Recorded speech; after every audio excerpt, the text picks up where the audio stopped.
Nishakwambia sikutaki. Mbona mgumu kuelewa? Siwezi kuishi bila wewe Lulu. Tena ishia hapo hapo, nikome. Nisha move on. Haunigaramiki kazi kunipandilia tu kunipaka mijasho. Kwetu ale jasho lako. Ndo napambana hapa nipate kazi. Kuna mchongo nausikilizia. Unasikilizia nini? Kwa taarifa yako, hayo maneno sio mageni jijini, labda kwa mgeni. Wakati unasikilizia, mimi nafanya maisha yangu. Jamani, sio vizuri kuzozana hadharani. Hayo mkamalizie chumbani, mnatupigia kelele stendi. Kutupangia we kama nani? Pumzisha uzefa za Christmas. Ya vijana hayakuhusu. Hata sisi pia tuna wazazi ila hawana kielele kama hicho. Sisi watoto kama shida ni salamu tukupe salamu tulize mzuka. Shikamoo unajipya. Marahaba, sina jipya na la mkoloni. Nalitaka. Hovyo.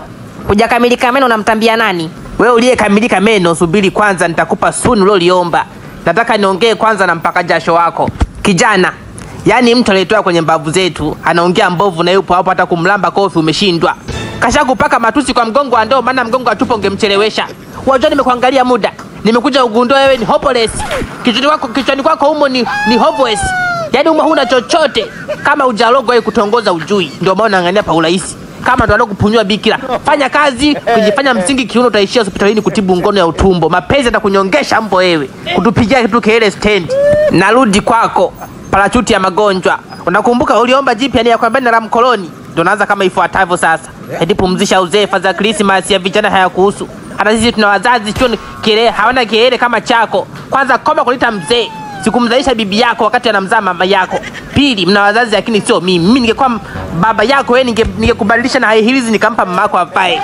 Unaongea hovyo kama bisi zimepata moto ukahaba sasa ndo paa kwenye mishipa. Unamwacha kapuku na kimbilia kwa mwenye hela. Ye mchezoni hakupaki jasho, hatoka juisi. Uvivu utakutulia kwenye mahusiano vilema wa akili nyie. Kwanza mtoke mkagombania magetoni kwenu. Na kwa hizo akili za kufuatana hakuna aliyejenga wala mwenye kiwanja. Ole wenu muhamie kituo kingine mgombanie pembeni na wafuata huko ndeni magetoni kwenu. Mtoto mdogo, mdomo hauna vifungo ni kutapika tu. Na leo mtaniota. Yaani mambo ya watu unayakuja kuongea. Siwezi kuchelewa, nipe masaa mawili. Ni vijana 10 si ndivyo wa mtaani. Palipo milioni 5 kila mmoja. Milioni 5? Mbona kazi ndogo? Mbona mimi mwenyewe mtoto palipo makubwa? Hebu wapunguzieni basi siku nyingine wewe na nyingi wapi ubahiri? Hela nyingi hiyo. Basi wewe andaa hela zao na watafuta. Tukutane kwenye ile go down pale. Ukifika Mbagala, chukua boda, waambiwa kupeleke kwenye chukua boda, waambiwa kupeleke pale go down. Ukifika pale waambiwa kupeleke kwa mpaka rangi. Ukifika hapo tuna go down upande wa kushoto. Kodi getini wamwambie Mwashafa 11. Sawa baadaye. Asante studio. Nilikuwa nasubiri tu location. Kanikuta kwa mpaka rangi. Sina haja ya kujiuliza mara mbili. Safari ni mguu kwa mpaka rangi. A few moments later. Mimi ni mmoja wa vijana wanaokuja kufanya kazi maalum. Kodi Mwashafa 11. Kwa maelezo yote unayo. Sasa ningekuwa sisi mdomo. Haya kasubiri nzako afike.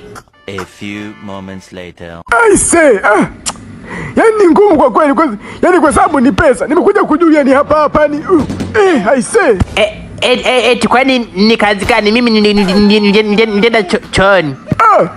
Mwanangu shida achana nazo. Usitaki watoto wako wapitie shida kama hizi.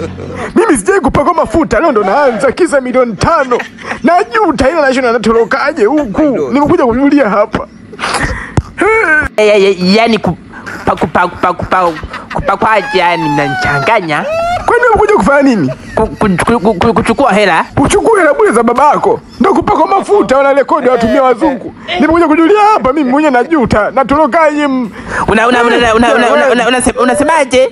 Yaani ile milioni 5 ni kufyatua fence ya uzima. Hoya, haya vueni nguo. Wewe naye nyoko nini? Tuvue nguo gani? Unasemaje wewe?